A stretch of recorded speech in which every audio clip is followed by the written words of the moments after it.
ಈಗ ಮುಂದಿನ ಸುದ್ದಿ ಕಡೆಗೆ ಹೋಗೋಣ. ಪತ್ನಿ ಮಗಳಿಂದ ಕೊಲೆಯಾಗಿರುವಂತಹ ನಿವೃತ್ತ ಡಿಜಿಪಿ ಓಂ ಪ್ರಕಾಶ್ ಅವರ ಅಂತ್ಯಕ್ರಿಯೆಯನ್ನು ಪೊಲೀಸ್ ಗೌರವದೊಂದಿಗೆ ಇವತ್ತು ನೆರವೇರಿಸಲಾಗಿದೆ.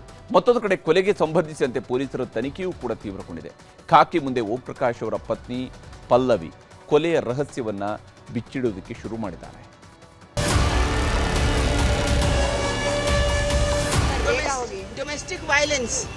ನಿವೃತ್ತ ಡಿಜಿಪಿ ಓಂ ಪ್ರಕಾಶ್ ಭೀಕರ ಹತ್ಯೆ ವಿಚಾರ ಇಡೀ ರಾಜ್ಯವನ್ನ, ಅದರಲ್ಲೂ ರಾಜ್ಯದ ಪೊಲೀಸ್ ಇಲಾಖೆಯನ್ನ ಬೆಚ್ಚಿ ಬೀಳಿಸಿದೆ. HSR ಲೇಔಟ್ನ ತಮ್ಮ ಮನೆಯಲ್ಲೇ ಪತ್ನಿಯಿಂದಲೇ ಕೊಲೆಯಾಗಿದ್ದಾರೆ. ಕೊಲೆ ಸಂಬಂಧ ಓಂ ಪ್ರಕಾಶ್ ಪತ್ನಿ ಪಲ್ಲವಿಯನ್ನ ಅರೆಸ್ಟ್ ಮಾಡಲಾಗಿದೆ. ಕೊಲೆ ಟೈಮ್ನಲ್ಲಿ ಮನೆಯಲ್ಲಿದ್ದ ಓಂ ಪ್ರಕಾಶ್ ಮಗಳು ಕೃತಿ ವಿಚಾರಣೆ ನಡೆಯುತ್ತಿದೆ.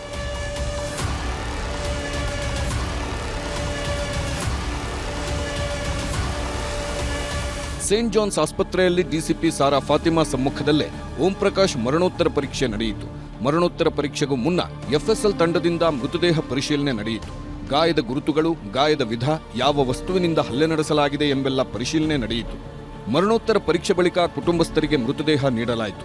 HSR ಲೇಔಟ್ನ MCHS ಕ್ಲಬ್ನಲ್ಲಿ ಅಂತಿಮ ದರ್ಶನಕ್ಕೆ ವ್ಯವಸ್ಥೆ ಮಾಡಲಾಗಿತ್ತು. ಪೊಲೀಸ್ ಇಲಾಖೆ ಅಧಿಕಾರಿಗಳು, ಓಂ ಪ್ರಕಾಶ್ ಕುಟುಂಬಸ್ಥರು ಕಣ್ಣೀರಿಟ್ಟು ಅಂತಿಮ ದರ್ಶನ ಪಡೆದರು.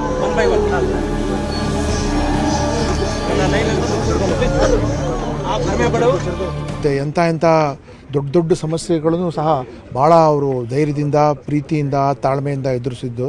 ಮುಖ್ಯವಾದದ್ದು ಬಾಬರಿ ಮಸೀದಿ ಘಟನೆ ಆದ ನಂತರ ಅವರು ಶಿವಮೊಗ್ಗ SP ಇರುವಾಗ ಎಲ್ರಿಗೂ ಯಾವ ರೀತಿ ಧೈರ್ಯ ಕೊಟ್ಟು ಏನೇ ಕೌಮು ಗಲಭೆ ಆಗದಂಗೆ ನೋಡ್ಕೊಂಡಿರೋವಂಥದ್ದು.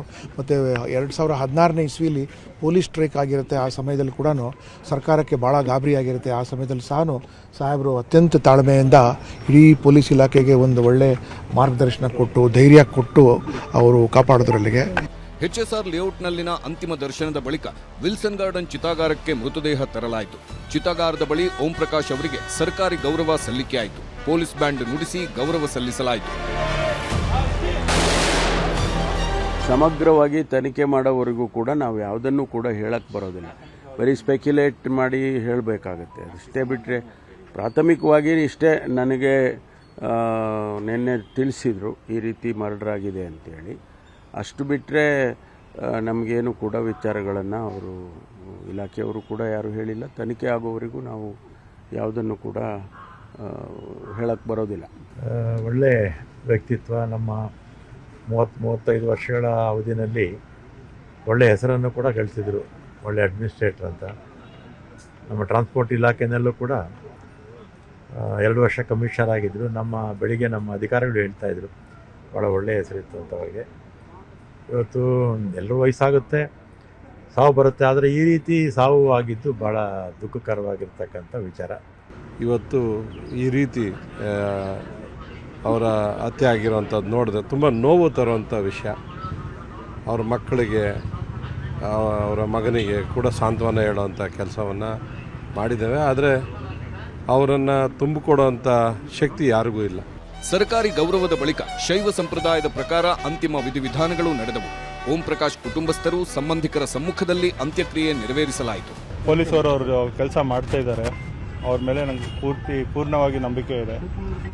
ಅವ್ರು ಏನು ಹೇಳ್ತಾರೆ ಅದ್ರ ಮೇಲೆ, ಅವರು ಫೈಂಡಿಂಗ್ಸ್ ಏನಿದೆ ಅದ್ರ ಮೇಲೆ ಗೊತ್ತಾಗುತ್ತೆ ಯಾರು ಏನು ಹೆಂಗೆ ಅಂತ. ನಾನು ಅದ್ರ ಬಗ್ಗೆ ಏನು ಮಾತಾಡೋಕ್ಕೆ ಇಷ್ಟಪಡಲ್ಲ. ಒಂದು ಕಡೆ ಓಂ ಪ್ರಕಾಶ್ ಅವರ ಅಂತಿಮ ದರ್ಶನ ಹಾಗೂ ಅಂತ್ಯಕ್ರಿಯೆ ನಡೆಯುತ್ತಿರುವಾಗಲೇ ಮತ್ತೊಂದೆಡೆ ಪೊಲೀಸ್ ತನಿಖೆ ಕೂಡ ಸಾಗಿತ್ತು. ಓಂ ಪ್ರಕಾಶ್ ಪತ್ನಿ ಪಲ್ಲವಿಯನ್ನ ಬಂಧಿಸಿದ್ದ ಪೊಲೀಸರು ವಿಚಾರಣೆಗೆ ಒಳಪಡಿಸಿದ್ರು. ಕೊಲೆ ವೇಳೆ ಮನೆಯಲ್ಲೇ ಇದ್ದ ಮಗಳು ಕೃತಿ ವಿಚಾರಣೆ ಹಾಗೂ ಫಿಂಗರ್ ಪ್ರಿಂಟ್ ಸ್ಯಾಂಪಲ್ಗಳ ಸಂಗ್ರಹಗಳ ವೇಳೆ ಹೈಡ್ರಾಮಾಗಳೇ ನಡೆದವು. ಆದರೆ ಯಾವುದೇ ಕಾರಣಕ್ಕೂ ಫಿಂಗರ್ ಪ್ರಿಂಟ್ ಕೊಡುವುದಿಲ್ಲ ಎಂದು ಕೃತಿ ಹೈಡ್ರಾಮಾ ಮಾಡಿದ್ದಳು. ಅಲ್ಲದೆ ಫಿಂಗರ್ ಪ್ರಿಂಟ್ ತೆಗೆಯುವಾಗ ಮಹಿಳಾ ಇನ್ಸ್ಪೆಕ್ಟರ್ಗೆ ಪರಚಿದ್ದಳು ಕೃತಿ. ಹೀಗಾಗಿ ಡಿಸಿಪಿ ಸಾರಾ ಫಾತಿಮಾ ಅವರೇ ಸ್ಟೇಷನ್ಗೆ ಬಂದು ಫಿಂಗರ್ ಪ್ರಿಂಟ್ ಪಡೆದು ವಿಚಾರಣೆ ಮಾಡಿದ್ರು. ಈ ಎಲ್ಲ ಬೆಳವಣಿಗೆಗಳ ಮಧ್ಯೆ ಓಂ ಪ್ರಕಾಶ್ ಕೊಲೆ ರಹಸ್ಯದ ಪತ್ನಿ ಪಲ್ಲವಿ ಮಾಡಿದ್ದ ಆ ಮೆಸೇಜ್ಗಳು ಹಲವು ಅನುಮಾನ ಹುಟ್ಟುವಂತೆ ಮಾಡಿದ್ದವು. ಪೊಲೀಸ್ ಆಫೀಸರ್ಸ್ ಗ್ರೂಪ್ನಲ್ಲಿ ಓಂ ಪ್ರಕಾಶ್ ಪತ್ನಿ ಪಲ್ಲವಿ ಮೆಸೇಜ್ ಹಾಕಿದ್ದರು. ಓಂ ಪ್ರಕಾಶ್ ಜೊತೆಯಲ್ಲಿದ್ದರೂ ನಾನು ಒತ್ತೆಯಾಳಾಗಿದ್ದೇನೆ. ನಾನು ಹೋದಲ್ಲೆಲ್ಲ ಓಂ ಪ್ರಕಾಶ್ ಏಜೆಂಟ್ಗಳು ಫಾಲೋ ಮಾಡ್ತಿದ್ದಾರೆ. ನನ್ನ ಮಗಳಿಗೂ ಓಂ ಪ್ರಕಾಶ್ ಜೀವ ಬೆದರಿಕೆ ಹಾಕಿದ್ರು. ಆಹಾರದಲ್ಲಿ ವಿಷ ಬೆರೆಸಲು ಮನೆ ಕೆಲಸದವರನ್ನ ನೇಮಿಸಿದ್ರು. ಆನ್ಲೈನ್ ಫುಡ್ನಲ್ಲೂ ವಿಷ ಬೆರೆಸುವ ಕೆಲಸ ಮಾಡಿದ್ದಾರೆ. ಓಂ ಪ್ರಕಾಶ್ ಬಳಿ ಗನ್ ಇದೆ. ಪದೇ ಪದೇ ಜೀವ ಬೆದರಿಕೆ ಹಾಕ್ತಾರೆ. ನನ್ನ ಗಂಡನಿಗೆ PFI ಜೊತೆಯೂ ಲಿಂಕ್ ಇತ್ತು. ಹಣ, ಶಸ್ತ್ರಾಸ್ತ್ರಗಳು ಎಲ್ಲಿಂದ ಬರ್ತಿವೆ ಅನ್ನೋದರ ತನಿಖೆ ಆಗಲಿ. ಈ ಬಗ್ಗೆ NSA ಅಜಿತ್ ದೋವಲ್ಗಾದ್ರೂ ಮಾಹಿತಿ ನೀಡಿ. ನನ್ನ ಗಂಡನಿಂದ ಪೊಲೀಸ್ ಅಧಿಕಾರಿಗಳಿಗೂ ಕಿರುಕುಳ ಆಗಿದೆ. DGP ಆಗಿದ್ದ ಅವಧಿಯಲ್ಲಿ 10 ರಿಂದ 15 ದಿನಕ್ಕೊಮ್ಮೆ ಅಧಿಕಾರಿಗಳು ಆತ್ಮಹತ್ಯೆ ಮಾಡಿಕೊಳ್ತಿದ್ರು. ಡಾರ್ಕ್ ವರ್ಲ್ಡ್ ಕಾರ್ಯಾಚರಣೆಯಿಂದ ಎಲ್ಲವೂ ಕ್ಲೋಸ್ ಆಗಿದೆ. ನಮ್ಮನ್ನು ಓಂ ಪ್ರಕಾಶ್ ಅವರಿಂದ ಕಾಪಾಡಿ ಎಂದು ಬರೆದುಕೊಂಡಿದ್ದಾರೆ. ಸಡನ್ ಪ್ರೊವೊಕೇಶನಲ್ಲಿ ಆಗಿರೋದಲ್ಲ, ಇದು ವೆಲ್ ಪ್ರಿಪೇರ್ಡ್ ಮತ್ತು ಭಾಳಷ್ಟು ಅದಕ್ಕೆ ಹಿನ್ನೆಲೆ ಇದೆ. ಸುಮಾರು ನನ್ನ ಪ್ರಕಾರ 2-3 ವರ್ಷದಿಂದ ಇದು ನಡೀತಾ ಇದೆ ಗಲಾಟೆ. ಇದು ಪೊಲೀಸ್ ಸ್ಟೇಷನ್ಗೂ ಕಂಪ್ಲೇಂಟ್ ಬಂದಿದೆ ಮತ್ತು ಅವರ ಸರ್ಕಲಲ್ಲಿ ಎಲ್ಲ ಈ ನಿವೃತ್ತ ಇದರಲ್ಲೆಲ್ಲ ಈ ವಿಚಾರಗಳು ಡಿಸ್ಕಷನ್ ಆಗ್ತಾ ಇದೆ. ಕೊನೆಗೆ ಅವರು ಕಂಪ್ಲೇಂಟ್ ಕೊಟ್ಟು ಲೋಕಲ್ ಪೊಲೀಸ್ನವ್ರು ಆ್ಯಕ್ಷನ್ ತಗೊಳ್ಳದೇ ಇದ್ದದಕ್ಕೆ ಆಕೆ ಮನೆ ಮುಂದೆನೇ ಕೂತ್ಕೊಂಡು ಧರಣಿ ಮಾಡಿರೋದು ಇದೆ. ಇದರಲ್ಲಿ ಲೋಕಲ್ ಪೊಲೀಸ್ ಅವ್ರದ್ದು ನಿರ್ಲಕ್ಷ್ಯನ ನನಗೆ ಎದ್ದು ಕಾಣ್ತಾ ಇದೆ. ಯಾಕೆಂದರೆ ಅವರೀಗ ಪ್ರೆಸೆಂಟ್ DG ಅಲ್ಲ, ಅವರು ಸಾಮಾನ್ಯ ಒಬ್ಬರು ಅಧಿಕಾರಿ, ಅಲ್ಲಿ ರಿಟೈರ್ಡ್ ಆಗಿರೋ ನಿವೃತ್ತ ಅಧಿಕಾರಿ.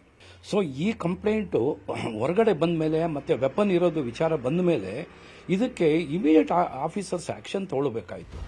ಇಲ್ಲಿ ಮೊದಲೇ ಪೊಲೀಸರಿಗೆ ದೂರು ಕೊಟ್ಟರೂ ಸಮಸ್ಯೆ ಬಗೆಹರಿಸಲು ಮುಂದಾಗಲಿಲ್ಲವೇಕೆ ಎಂಬ ಪ್ರಶ್ನೆ ಮೂಡುವುದು ಸಹಜ. ಹಾಗಿದ್ದರೂ ಸಮಸ್ಯೆ ಬಗೆಹರಿಸಲು ಕೊಲೆಯೇ ಪರಿಹಾರವಾಗಿತ್ತ ಎಂಬ ಪ್ರಶ್ನೆಯೂ ಮೂಡುತ್ತೆ. ಇನ್ನು ಓಂ ಪ್ರಕಾಶ್ ಕೊಲೆಯ ಬಗ್ಗೆ ಅವರ ಮಗ ಕಾರ್ತಿಕೇಶ್ ಪೊಲೀಸರಿಗೆ ದೂರು ನೀಡಿದ್ದಾರೆ. ಕಾರ್ತಿಕೇಶ್ ದೂರಿನ ಮೇಲೆ FIR ಕೂಡ ದಾಖಲಾಗಿದೆ. ನನ್ನ ತಾಯಿ ಪಲ್ಲವಿಯಿಂದ ತಂದೆ ಓಂ ಪ್ರಕಾಶ್ಗೆ ಕೊಲೆ ಬೆದರಿಕೆ ಇತ್ತು. ಕಳೆದೊಂದು ವಾರದಿಂದ ಬೆದರಿಕೆ ಹಾಕ್ತಿದ್ದರು. ಕೊಲೆ ಬೆದರಿಕೆ ಹಿನ್ನೆಲೆ ತಂಗಿ ಮನೆಯಲ್ಲಿದ್ದ ಓಂ ಪ್ರಕಾಶ್ರನ್ನ ಬಲವಂತವಾಗಿ ವಾಪಸ್ ಕರೆತಂದಿದ್ದರು ಕೃತಿ. ಪಲ್ಲವಿ ಹಾಗೂ ಕೃತಿ ಇಬ್ಬರೂ ಮಾನಸಿಕ ಖಿನ್ನತೆಯಿಂದ ಬಳಲುತ್ತಿದ್ದಾರೆ. ಖಿನ್ನತೆಯಿಂದ ಪ್ರತಿನಿತ್ಯ ಓಂ ಪ್ರಕಾಶ್ ಜೊತೆ ಜಗಳ ಮಾಡುತ್ತಿದ್ದರು. ಪಲ್ಲವಿ ಹಾಗೂ ಕೃತಿಯೇ ಕೊಲೆ ಮಾಡಿರುವ ಅನುಮಾನವಿದೆ ಎಂದು ಉಲ್ಲೇಖವಾಗಿದೆ. ತಂದೆಗೆ ತಾಯಿಯಿಂದಲೇ ಕೊಲೆ ಬೆದರಿಕೆ ಇದ್ದಿದ್ದು ಗೊತ್ತಿದ್ದರೂ ಪುತ್ರ ಅದ್ಯಾಕೆ ಸುಮ್ಮನಿದ್ದ? ಅವರ ಮನೆಯಲ್ಲಿ ಇದು ಈ ಹಿಂದೆಯೂ ಕಾಮನ್ ಆಗಿತ್ತ ಎಂಬ ಪ್ರಶ್ನೆಗಳೂ ಮೂಡುತ್ತವೆ. ಇಷ್ಟಕ್ಕೂ ಓಂ ಪ್ರಕಾಶ್ ಅವರು ಉತ್ತರ ಕನ್ನಡ ಜಿಲ್ಲೆಯಲ್ಲಿ ಮಾಡಿದ ಆಸ್ತಿಯೇ ಮುಳುವಾಯ್ತಾ ಅನ್ನೋ ಅನುಮಾನ ದಟ್ಟವಾಗಿದೆ. 2011-12ರಲ್ಲಿ ಜೊಯ್ಡಾದಲ್ಲಿ 2.17 ಎಕರೆ ಜಮೀನು ಖರೀದಿಸಿದ್ರು. ಜೊತೆಗೆ ಗಣೇಶಗುಡಿಯ ಬಾಡಗುಂದ ಗ್ರಾಮದಲ್ಲಿ 5 ಎಕರೆ ಜಮೀನು ಖರೀದಿಸಿದ್ರಂತೆ. ಈ 2 ಜಮೀನುಗಳನ್ನ ಮಗ ಕಾರ್ತಿಕೇಶ್ ಹೆಸರಲ್ಲಿ ನೋಂದಣಿ ಮಾಡಿಸಿದ್ರು. ಸಾಮಜೋಯ್ಡಾದಲ್ಲಿ ಶ್ರೀಗಂಧ, ಸಾಗುವಾನಿ ಜೊತೆಗೆ ಗೆಸ್ಟ್ ಹೌಸ್ ಇದ್ರೆ ಬಾಡಗುಂದದಲ್ಲಿರೋ 5 ಎಕರೆ ಜಮೀನನ್ನ ರಿವರ್ ರಾಫ್ಟಿಂಗ್ ಆಗಿ ಲೀಸ್ಗೆ ಕೊಟ್ಟಿದ್ರು. ಜೊಯ್ಡಾ ತಾಲೂಕಿನಲ್ಲಿಯೇ ಓಂ ಪ್ರಕಾಶ್ಗೆ ಸೇರಿದ 17.20 ಎಕರೆ ಜಾಗ ಇದೆ. 7.20 ಎಕರೆ ಜಾಗ ಮಗನ ಹೆಸರಿನಲ್ಲಿದ್ದು ಉಳಿದ 10 ಎಕರೆ ಥರ್ಡ್ ಪಾರ್ಟಿ ಹೆಸರಲ್ಲಿದೆ. 10 ಎಕರೆ ಪೈಕಿ 5 ಎಕರೆ ಜಾಗವನ್ನ ತನ್ನ ತಂಗಿಗೆ ಕೊಡೋದಕ್ಕೆ ಮುಂದಾಗಿದ್ರು. ಉತ್ತರ ಕನ್ನಡವನ್ನು ಬಹಳವಾಗಿ ಪ್ರೀತಿಸ್ತಾ ಇದ್ರು. ಹಾಗಾಗಿ ಬಹುತೇಕ ಆವಾಗೇನು ಜೋಯ್ಡಾ ಏನೋ ಅಷ್ಟೊಂದು ಬೆಳೆದಿರಲಿಲ್ಲ. ಆದರೂ ಕೂಡ ಅಲ್ಲಿ ಒಂದು ಪ್ರಕೃತಿ ಪ್ರೇಮದಿಂದ ಇರ್ಬೋದು, ಅಲ್ಲಿ ಸಣ್ಣ ಜಾಗವನ್ನ ಅವರು ಖರೀದಿ ಮಾಡಿ ಅಲ್ಲಿಗೆ ಸಣ್ಣ ತೋಟ ವ್ಯವಸಾಯಕ್ಕೆ ಒಂದು ಇದು ಮಾಡಿದ್ರು. ಅವರು ಆಸ್ತಿ ವಿಚಾರದ ಬಗ್ಗೆ ಅವ್ರು ಯಾವುದೇ ರೀತಿ ಹೇಳಿರ್ಲಿಲ್ಲ. ಆ ರೀತಿ ಏನಿಲ್ಲ, ಅವರು ಮಗನ್ಗೂ ಒಂದು ಅನುಕೂಲ ಮಾಡಿಕೊಟ್ಟಿದ್ರು. ಮಗನ್ಗೂ ಕೂಡ ಅವ್ರ ವ್ಯಾಪಾರ ಎಲ್ಲ ಮಾಡಿಕೊಟ್ಟಿದ್ರು. ಪಾಪ ಹೊಸ ಇದೆಲ್ಲ ಮಾಡ್ತಾ ಇದ್ದಾನೆ ಅಂತ ತಿಳಿಸ್ತಾ ಇದ್ರು ನನಗೆ. ಹಾಗಾಗಿ ಅವನ್ನ ಪಾಪ ಮಗಳು ಮದುವೆ ಮಾಡಬೇಕು ಅಂತ ಒಂದು ಅವರಲ್ಲಿ ಆಲೋಚನೆ ಇತ್ತು. ಇದು ಒಂದು ಈ ರೀತಿ ಆಗುತ್ತೆ ಅಂತ ನಾನು ಕೊಟ್ಟಿರ್ಲಿಲ್ಲ. ಈ ಎಲ್ಲ ಬೆಳವಣಿಗೆಗಳ ಮಧ್ಯೆಯೇ ಓಂ ಪ್ರಕಾಶ್ ಕೊಲೆಗೆ ಚಿಕ್ಕಮಗಳೂರು ಮೂಲದ ಮಹಿಳೆಯೊಬ್ಬರ ಸಂಪರ್ಕವೂ ಕಾರಣ ಅಂತ ಹೇಳಲಾಗ್ತಿದೆ. ಮಹಿಳೆಯೊಬ್ಬರ ಜೊತೆ ಓಂ ಪ್ರಕಾಶ್ಗೆ ಸಂಪರ್ಕವಿತ್ತಂತೆ. ಚಿಕ್ಕಮಗಳೂರು ಮೂಲದ ಆ ಮಹಿಳೆ DG ಕಚೇರಿ ಮುಂದೆ ಧರಣಿ ಮಾಡಿದ್ದರಂತೆ. ಆ ಘಟನೆಯ ನಂತರ ಹಲವು ಬಾರಿ ಓಂ ಪ್ರಕಾಶ್ ಮನೆಯಲ್ಲಿ ಜಗಳವಾಗ್ತಾ ಇತ್ತು ಎನ್ನಲಾಗಿದೆ. ಇದರ ಜೊತೆಗೆ ಆಸ್ತಿ ವಿಚಾರ ಹಾಗೂ ಪತ್ನಿ ಹಾಗೂ ಪುತ್ರಿಯ ಮಾನಸಿಕ ಖಿನ್ನತೆಯೂ ಕೊಲೆಗೆ ಕಾರಣ ಆಗಿರಬಹುದು ಎಂದು ಅಂದಾಜಿಸಲಾಗಿದೆ. ಹಾಗಿದ್ದರೂ ರಾಜ್ಯದ ಪೊಲೀಸ್ ಇಲಾಖೆಯ ಮುಖ್ಯಸ್ಥರಾಗಿ ಸೇವೆ ಸಲ್ಲಿಸಿ ನಿವೃತ್ತಿಯಾದ ಓಂ ಪ್ರಕಾಶ್ ತಮ್ಮ ಮನೆಯಲ್ಲೇ, ಅದೂ ತನ್ನ ಹೆಂಡತಿ ಹಾಗೂ ಪುತ್ರಿಯ ಕೈಯಲ್ಲೇ ಕೊಲೆಯಾಗಿರುವುದು ನಿಜಕ್ಕೂ ದುರಂತ. Bureau report, news 18.